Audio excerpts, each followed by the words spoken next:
Em 14 de março de 2019, às 2h17 da madrugada, a paramédica Cláudia Ferreira Lima atendeu a um chamado de acidente na rodovia BR-365, no quilômetro 203, perto do município de Patrocínio, no interior de Minas Gerais.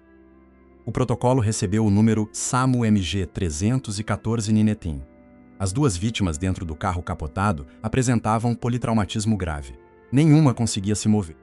Mas quando Cláudia acendeu o farol da ambulância para o acostamento, já havia alguém parado ali, olhando para o veículo. E quando ela se aproximou a 2 metros, o acostamento estava vazio. Esse detalhe não consta no relatório oficial. Ele está em um formulário separado que Cláudia preencheu por conta própria 2 dias depois, que foi arquivado sem resposta e que existe. Este vídeo documenta 5 casos com a mesma estrutura.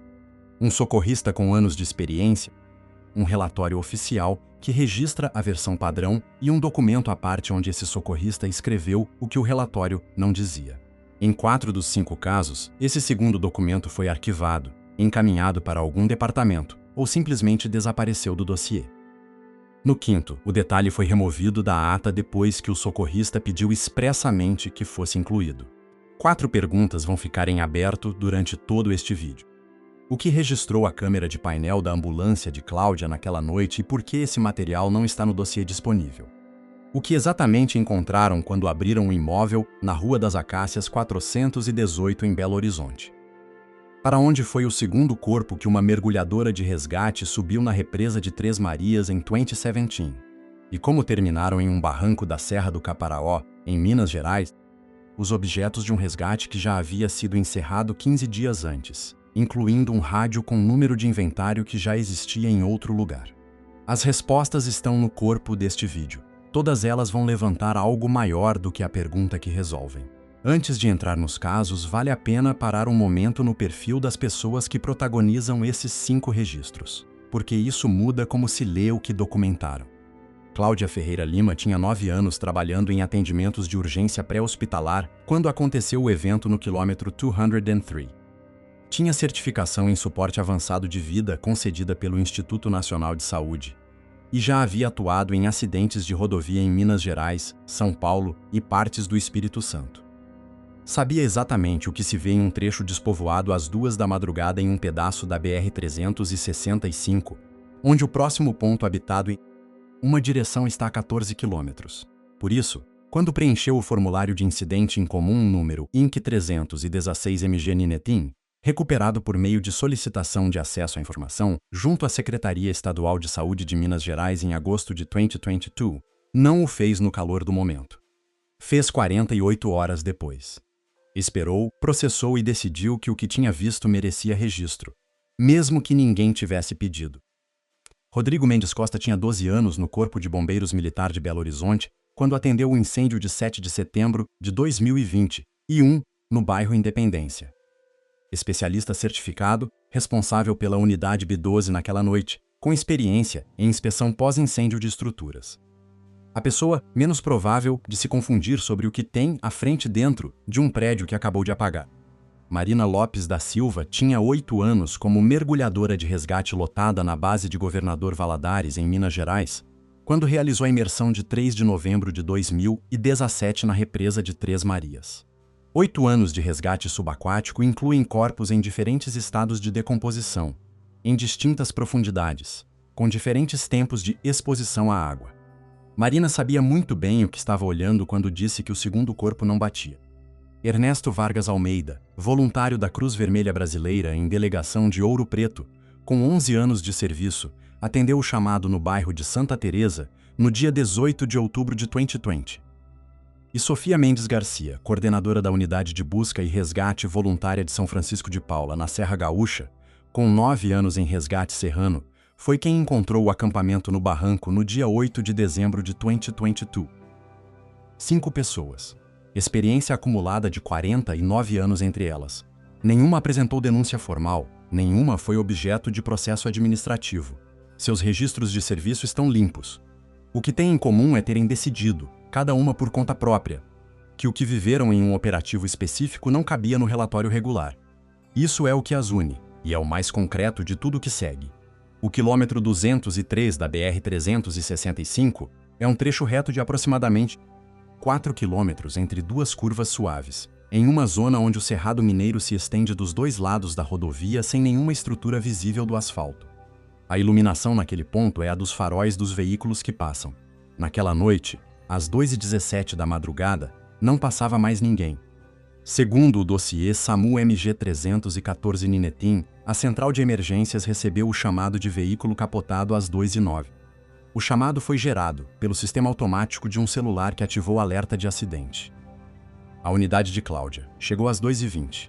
O acesso ao quilômetro 203 a partir de Patrocínio pela BR-365 em direção norte é reto e sem obstáculos àquela hora. No formulário INC 316 MG Ninetim, Cláudia descreveu a chegada assim.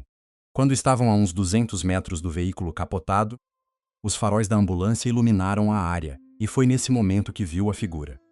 Estava no acostamento esquerdo, a uns 20 metros do carro, parada, imóvel. Cláudia a descreveu como uma silhueta de estatura média, voltada para o carro acidentado. Calculou que a observou durante entre 10 e 15 segundos enquanto a ambulância se aproximava. Quando chegaram a uns 2 metros do veículo e Cláudia acendeu o farol lateral para iluminar o acostamento estava vazio. O terreno naquele ponto dos dois lados do asfalto é plano, com mato baixo. Não há taludes, não há barrancos, não há nada em que uma pessoa possa descer em 2 segundos e desaparecer da vista.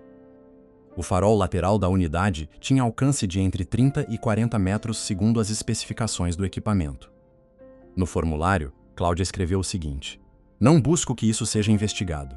Reporto, porque é o que vi e omitir me parece pior do que reportar, mesmo sem explicação.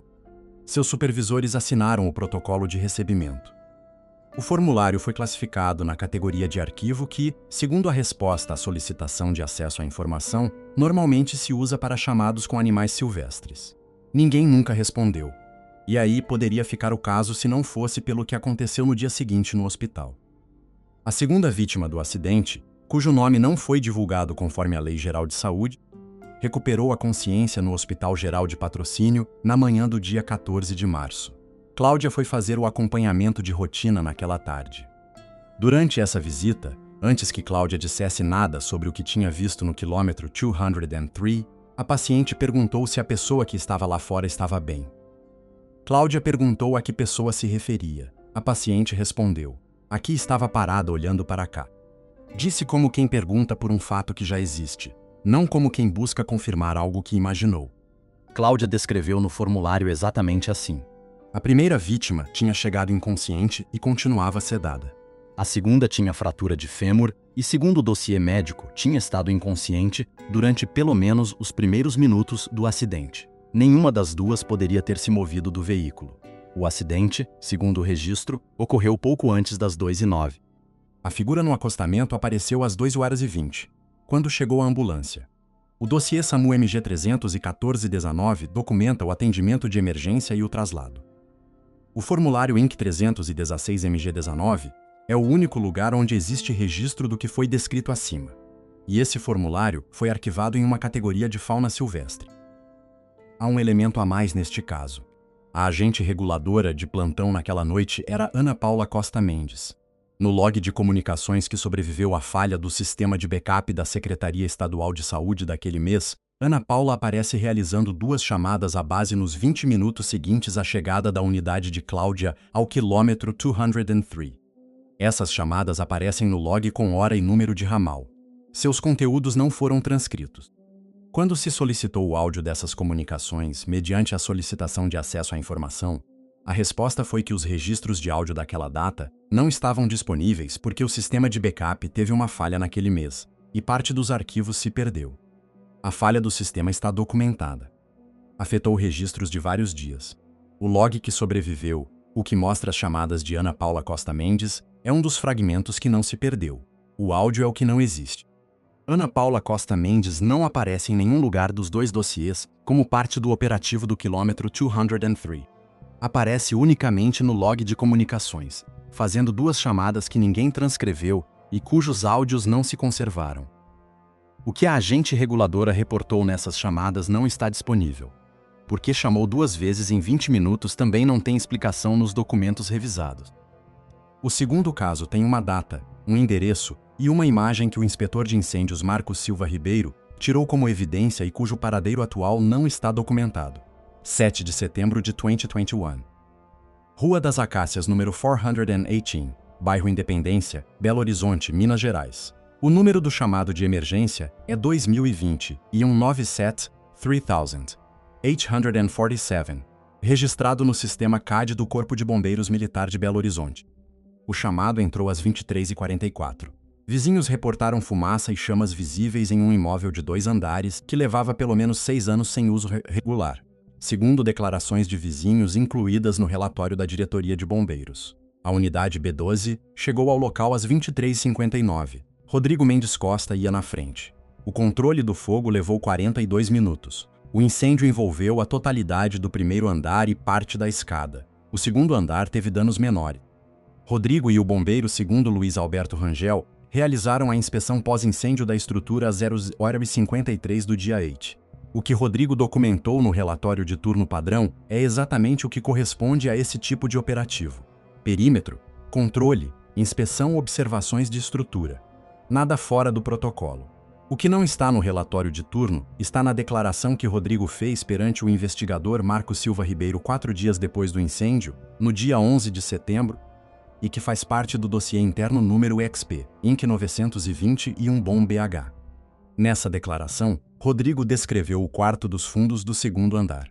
O cômodo tinha a porta fechada quando chegaram a ele durante a inspeção. A fechadura estava em bom estado, sem sinais de arrombamento, sem dano. Rangel a abriu com facilidade. O quarto cheirava a poeira e madeira velha.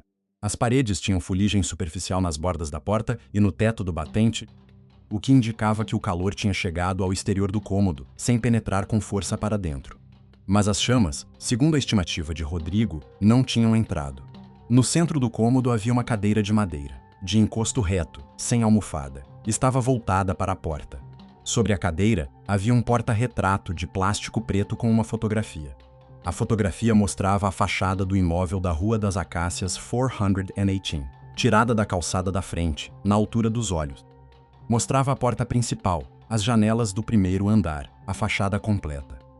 No canto inferior direito havia uma data impressa, com o formato das câmeras analógicas que marcavam a hora automaticamente. 79-2000 e 31. 13 minutos antes de os vizinhos ligarem para o número de emergências. 48 minutos antes de a unidade B12 chegar ao local. Na fotografia, o prédio estava iluminado. Rodrigo declarou assim perante o investigador. As janelas do primeiro andar apareciam com luz dentro, como se todas as luzes estivessem acesas. O imóvel da Rua das Acácias 418 não tinha instalação elétrica ativa desde anos antes do incêndio, segundo o diagnóstico de abandono da Prefeitura de Belo Horizonte realizado em 2015. Rodrigo pegou o porta-retrato com a fotografia para entregar como evidência a Marcos Silva Ribeiro. Fez assim, descreveu como papel fotográfico real, o tipo que as câmeras produzem revelando em físico, com textura e espessura próprias, não uma impressão em papel comum. A data era legível sem dificuldade. Marcos incluiu a fotografia no dossiê interno EXP, Inc. 920 e 1 bom BH. O dossiê disponível não documenta o paradeiro atual desse material probatório. A solicitação de acesso à informação apresentada para verificar esse dado recebeu como resposta que o material se encontrava sob guarda, conforme procedimento padrão, e que não podia ser consultado por terceiros. Rodrigo diz que o que lhe custou mais trabalho processar não foi a data.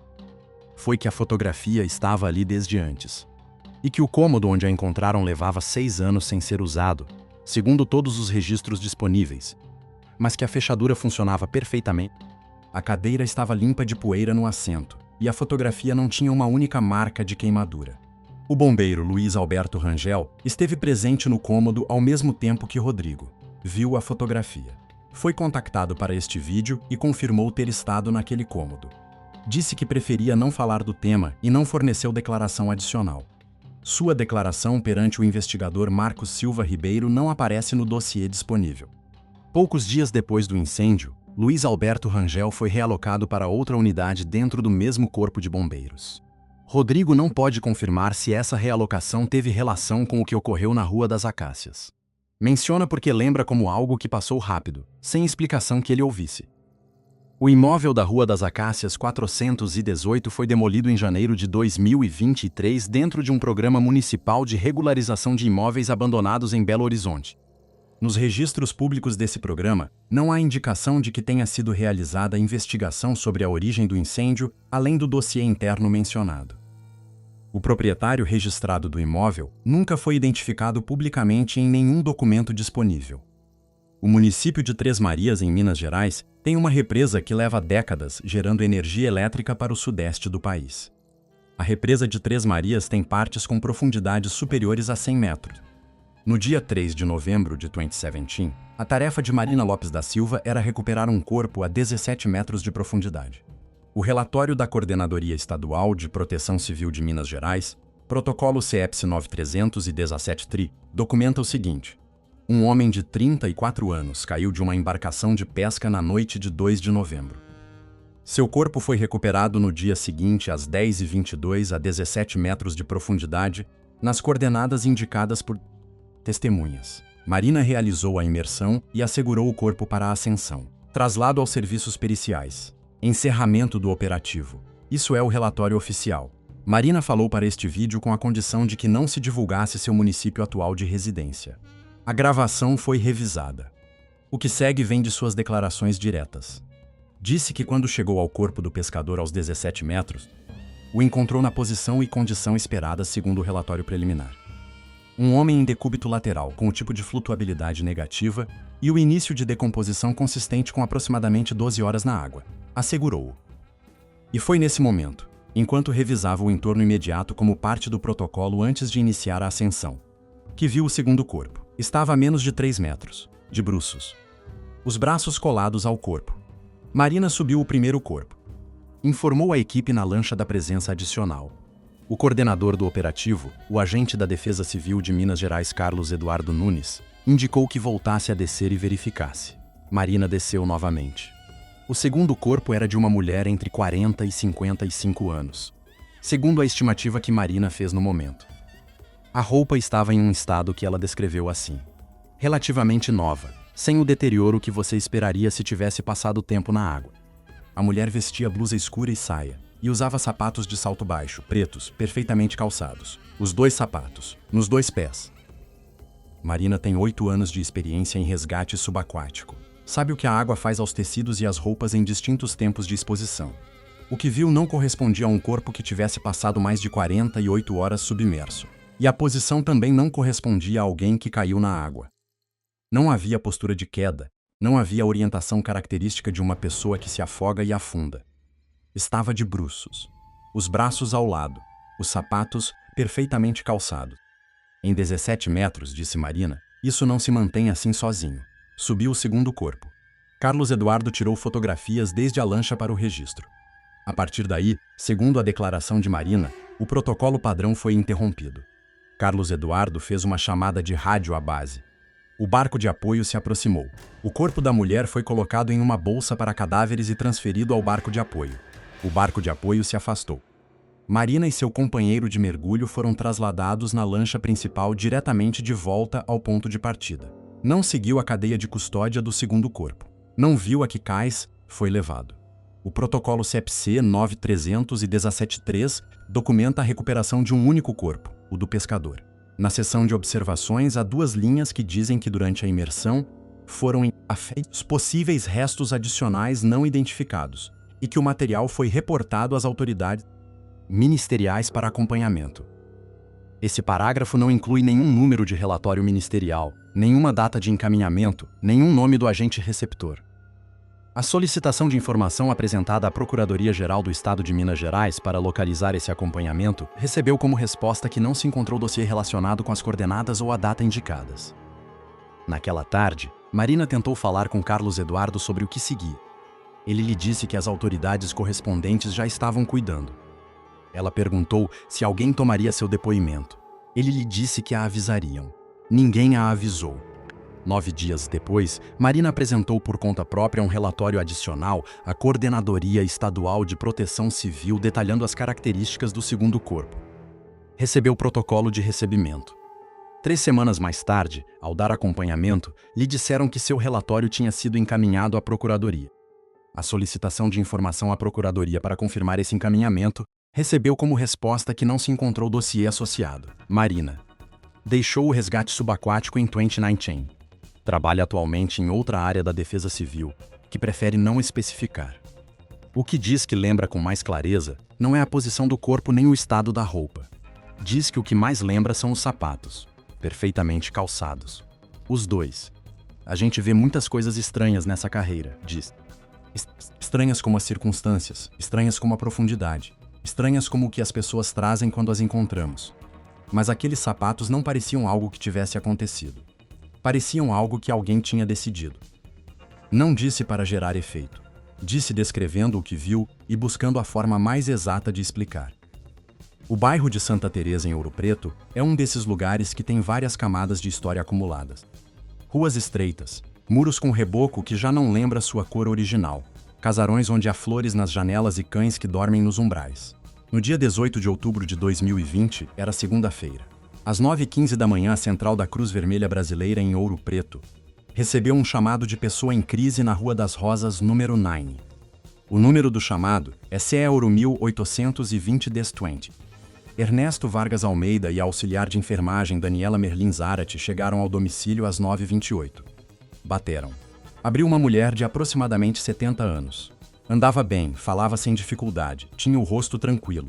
Disse que ela não tinha ligado. Ernesto explicou que tinham recebido um chamado daquele endereço. A senhora os convidou a passar. Ofereceu café. A sala era pequena, com móveis de madeira escura e uma toalha de hule florida na mesa da sala de jantar.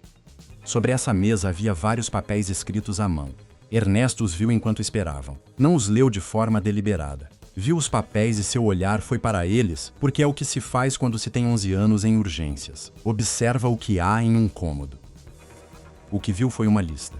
Sintomas escritos em letra pequena e ordenada. Pressão baixa, visão turva, confusão ao falar, não responde ao nome quando é chamado. E no fundo da lista, sublinhada 2 vezes com traço uniforme, a frase, já não responde.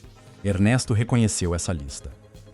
4 dias antes, no dia 14 de outubro, sua equipe tinha trasladado uma pessoa desde uma residência no bairro Reforma. Era um traslado de emergência, noite de domingo. O relatório desse traslado é o CR Ouro 1420-1020. A pessoa chegou ao Hospital das Clínicas de Ouro Preto em estado crítico, com exatamente esses sintomas. Pressão muito baixa, visão turva, confusão, falta de resposta ao nome. Morreu naquela mesma noite no hospital. Ernesto ficou olhando a lista sobre a mesa. Quando a senhora voltou da cozinha com o café, Ernesto perguntou se conhecia alguém com esses sintomas. Ela disse que os tinha escrito para não esquecer o que lhe contaram. Ernesto perguntou quem lhe contou. A senhora disse um nome, o nome de batismo, o sobrenome paterno, o sobrenome materno. Os 3 coincidiam com os da pessoa que tinha morrido no Hospital das Clínicas de Ouro Preto no dia 14 de outubro. Ernesto não perguntou mais naquele momento. Terminou a visita, verificou que a senhora estivesse bem e saiu. Naquela tarde explicou a situação à chefe da delegação, a doutora Patrícia Olveira Ruiz, e pediu autorização para incluir uma observação no relatório.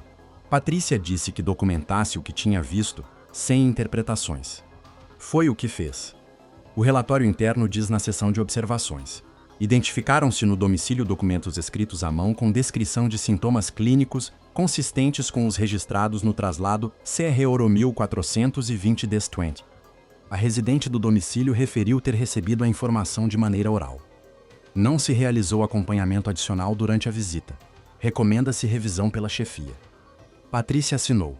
A revisão recomendada nunca foi realizada, segundo Ernesto. Nos dias seguintes, Ernesto voltou ao domicílio da Rua das Rosas, número 9, em 2 ocasiões por conta própria, fora de turno. A primeira vez, 3 dias depois da visita original, ninguém abriu. A segunda vez, 1 semana depois, uma vizinha disse que a senhora tinha saído para a casa de um familiar. Não soube dizer para qual nem por quanto tempo. Ernesto não voltou. Diz que o o deteve foi uma razão prática. Não tinha como justificar por que continuava indo. O que tinha visto não entrava em nenhuma categoria de atendimento médico. Tinha cumprido documentando. Não havia mais o que pudesse fazer dentro de seu papel. Mas há um detalhe que Ernesto mencionou no final da conversa gravada para este vídeo, e que não estava no relatório interno. Disse que enquanto esperava o café e olhava os papéis sobre a mesa, notou que a lista de sintomas não estava sozinha. Havia outro papel embaixo. Viu parcialmente, não leu completo. O que alcançou a ver antes que a senhora voltasse foi o que parecia o início de um endereço. Uma rua. Um número. Não o da Rua das Rosas. Não sabe se era o endereço do bairro Reforma. Não pode confirmar. Menciona porque viu e porque não incluiu no relatório daquele dia, e desde então lamenta.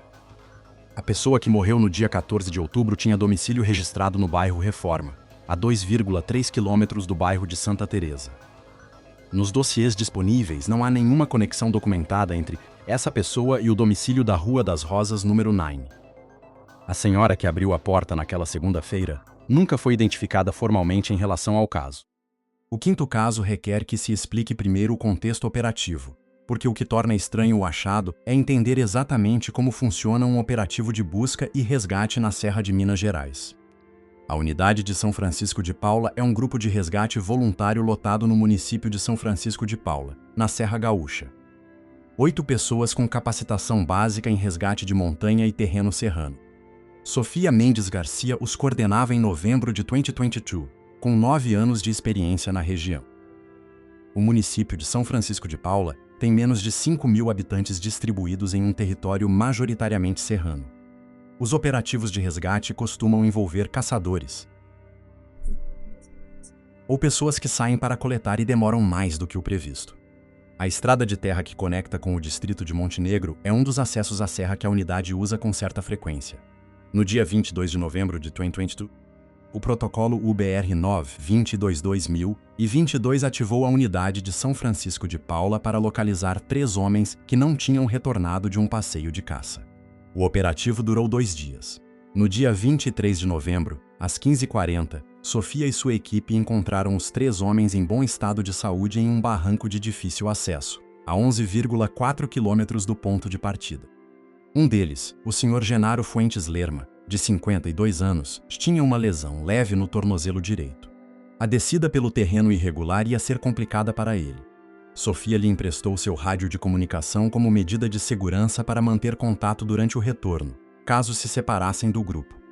O rádio era um Motorola modelo DEM 400, com o número de inventário UV44 marcado com caneta permanente na cobertura traseira. Era o rádio que a unidade usava como reserva durante os operativos da temporada. Os 3 homens chegaram ao posto de saúde de São Francisco de Paula naquela mesma tarde. Genaro Fuentes Lerma devolveu o rádio UV44 a Sofia na entrada do posto de saúde. Sofia o guardou no bolso lateral de sua mochila. Ela mesma descreve como um gesto tão automático que mal registrou. 15 dias depois, no dia 8 de dezembro, o protocolo UBR-DIC 82022 ativou novamente a unidade de São Francisco de Paula. Desta vez para localizar uma mulher de 61 anos que tinha saído para caminhar na mesma zona e não tinha retornado. A rota do segundo operativo era diferente da primeira, mas cruzava o mesmo setor geral do barranco. O membro da equipe José Cuauhtémoc Pérez Nieves foi quem encontrou o acampamento. Estava a uns 400 metros do ponto onde tinham encontrado os 3 caçadores no dia 23 de novembro. Uma área plana entre 2 afloramentos de rocha, com vegetação que funcionava como quebra-vento natural. 3 sacos de dormir enrolados e ordenados. Uma mochila média de lona verde com roupa dobrada dentro. 2 latas de feijão sem abrir. Um saco de plástico selado com comprimidos para dor e inflamação, os blisters sem abrir nem umedecidos. A vegetação ao redor não mostrava sinais de ter sido perturbada recentemente. As pedras do piso não tinham marcas frescas. Tudo sugeria que o acampamento levava tempo ali, não horas nem dias.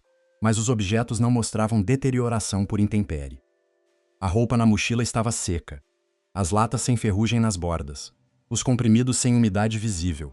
Sofia examinou tudo um por um, com calma. Estava catalogando mentalmente o que havia para incluir na ata, e então encontrou o rádio. Estava entre 2 dos sacos de dormir, embrulhado em um pano de algodão azul marinho. Tirou-o, Motorola DEM 400. E na cobertura traseira, marcado com caneta permanente, UV44. Sofia diz que ficou olhando o número durante vários segundos sem se mover. Depois abriu sua mochila. Tirou seu rádio do bolso lateral. Colocou ao lado do que tinha encontrado.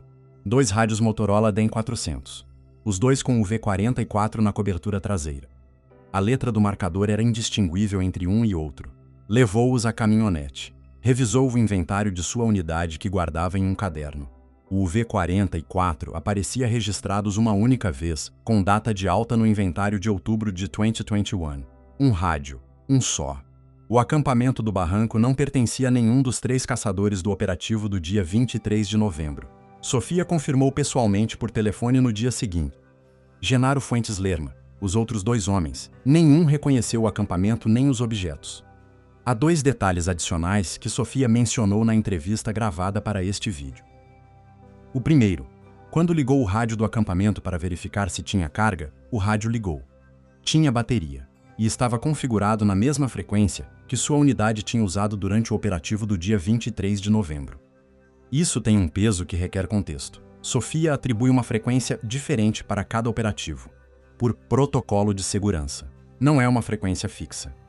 A frequência do dia 23 de novembro era específica daquele operativo. O rádio no acampamento estava configurado naquela frequência. O segundo detalhe, o rádio não recebeu nem transmitiu nada quando ligou no barranco. Sofia diz que o manteve ligado durante uns 2 minutos enquanto a equipe terminava de catalogar o acampamento. Silêncio completo. Desligou. Guardou os 2 rádios em sua mochila. Na ata Pecan-Dic 9/2022, gerada pela Prefeitura Municipal de São Francisco de Paula no dia seguinte, documentou-se o achado do acampamento e a descrição dos objetos encontrados. Sofia leu a ata antes de assiná-la e notou que o rádio não aparecia mencionado. Assinalou a omissão ao secretário municipal Rodrigo Anaya Bernal. Anaya disse que incluiriam. 2 semanas depois, Sofia solicitou cópia da ata. O rádio não estava no texto. No dia 15 de dezembro, Sofia apresentou um relatório adicional à Prefeitura Municipal solicitando que se documentasse formalmente o achado do rádio duplicado. A resposta escrita que recebeu, assinada por Anaya Bernal, dizia que o inventário da unidade de São Francisco de Paula seria revisado internamente e que não havia necessidade de ações adicionais.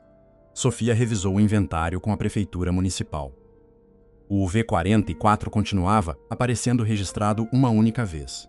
O acampamento do barranco nunca foi reclamado. A mulher que buscavam no dia 8 de dezembro foi encontrada no dia seguinte em bom estado, em um ponto diferente da serra, sem relação com a área do acampamento. Sofia conserva os 2 rádios. Estão em uma caixa de papelão em sua casa, embrulhados no mesmo pano azul marinho em que encontrou o segundo. Os 2 funcionam.